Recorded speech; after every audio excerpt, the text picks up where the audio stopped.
નગરપાલિકામાં જનરલ સભાનો વિવાદ. નગરસેવક મહેશભાઈ લાલાણીએ પ્રમુખ સામે ઉઠાવ્યો સવાલ.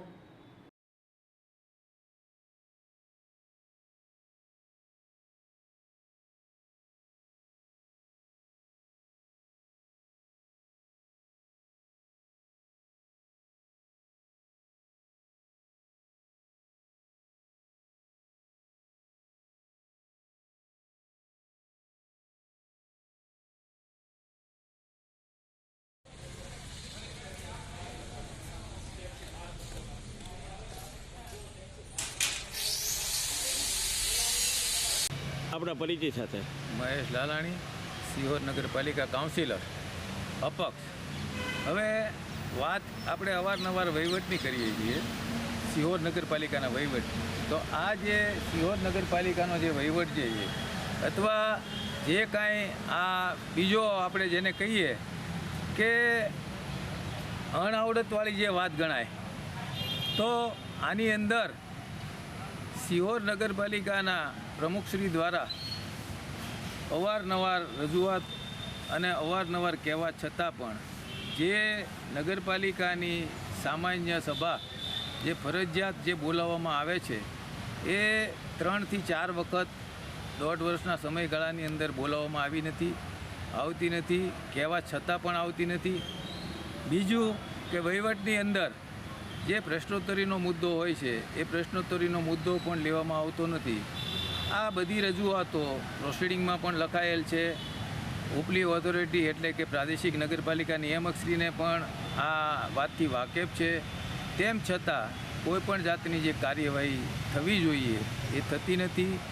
એ એક સમજવા જેવી બાબત છે. બીજા નંબરની અંદર સિહોર નગરપાલિકા જે છે એમાં 4 જે મિટિંગો ફરજિયાત બોલાવવાની હોય છે. એમાં એક મિટિંગ જાન્યુઆરીમાં હોય છે, એક એપ્રિલમાં હોય છે, એક જુલાઈમાં હોય છે અને એક ઓક્ટોબરમાં હોય છે. તેમ છતાં આજે આપણે જોઈએ તેમ આ જુલાઈ મહિનાની જે મિટિંગ જે ફરજિયાત બોલાવવી જોઈએ, આજે 27 તારીખ થઈ ગઈ, તેમ છતાં એ મિટિંગનો એજન્ડા બહાર પાડવામાં આવેલ નથી. તો આ નિયમભંગ થાય છે. તો આ નિયમભંગ અંતર્ગત શું એની કાર્યવાહી થાય એ આજે પ્રાદેશિક કમિશનર સાહેબે પણ જાણે છે. તો મ્યુનિ અધિનિયમની કલમ 51ની અંદર આ બધી કાર્યરીતિઓ આપેલી છે. વહીવટી કેમ કરવો, જનરલ સભા કેમ બોલાવવી, ક્યારે બોલાવવી, કઈ રીતે ચલાવવી, આ બધા એના નિયમો હોય છે અને એ નિયમોનો આમાં ભંગ થાય છે. બીજી વાત, ઉપલી ઓથોરિટી આ બાબતે આ કાયદાનું પાલન થાય અને સિહોર નગરપાલિકાનો વહીવટ કાયદા મુજબ ચાલે એ કરાવવાની જવાબદારી અથવા એમણે પોતાને હોય છે. તો આ બાબતે હું ધ્યાન દોરવા માગું છું. અમુક ઠરાવો પ્રાદેશિક કમિશનર સાહેબમાંથી અયોગ્ય ઠેરવ્યા છે, જેની અંદર પ્રમુખ શ્રી ચીફ ઓફિસર અને ચેરમેનની જે સત્તાઓ છે એ જે ઠરાવ હતો એ ઠરાવ અયોગ્ય ઠેરવ્યો છે. તો સરકારશ્રીની જે યોજનાઓ છે એ યોજનાઓ અંતર્ગત આ ઠરાવોની અંદર સત્તાઓની સોંપણી કરવામાં આવેલી.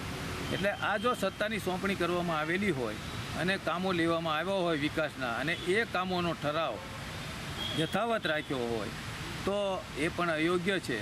તો અયોગ્ય જે ઠરાવો ઠેરવેલા છે અને જ્યારે સત્તાઓ જે છે એ સત્તાઓ આપતો ઠરાવ જ્યારે અયોગ્ય ઠરે તો યોજના પૈકીના કામો પણ અયોગ્ય ઠેરવવા જોઈએ. તેમ છતાં આ જે ઠરાવો છે એ યોગ્ય ઠેરવ્યા નથી. તો આ પ્રાદેશિક કમિશનર સાહેબનું હું ધ્યાન દોરવા માગું છું કે આ જે કામો જે યોજનાઓ પૈકીના છે તો આ યોજના પૈકીના જે કામો છે એ જે ચાલુ છે અથવા ખર્ચ થઈ ગયો છે તો એમનું શું.